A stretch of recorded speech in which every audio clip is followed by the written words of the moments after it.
If you shut down, say nothing is wrong, and then disappear when your partner hurts you, you need to hear this as a fearful avoidant. I'm Mandy Bonds. I help women who've lost themselves in unhealthy relationships to regain self-trust and self-worth and find finally secure love. Here's a pattern fearful avoidants fall into, and it destroys relationship.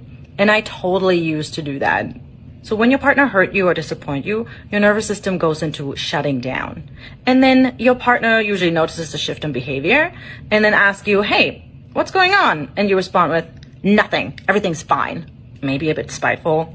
So you emotionally disappear. And that's because fearful avoidants expect their partner just to know. Because they are so hypervigilant, they're usually very aware of what their partner needs without the partner having to communicate it. And they expect that from others, but they can't. Not everybody has that and knows what their partner needs without communicating. So they get upset about their partner not knowing and think they should know. They know me.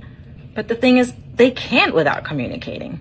But now there's more happening underneath. So the fearful avoidant learned early on in childhood that it wasn't safe to express that they are hurt. So instead of communicating, they protect themselves by withdrawing.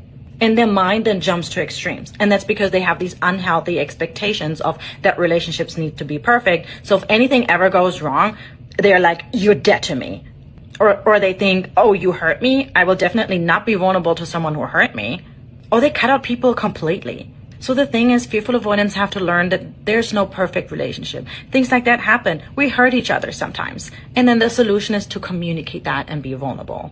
So having these extreme behavioral patterns isn't a strength. It's really self-protection going too far. Here are a few things that a fearful avoidant need to learn. People can't respond to needs that were never expressed.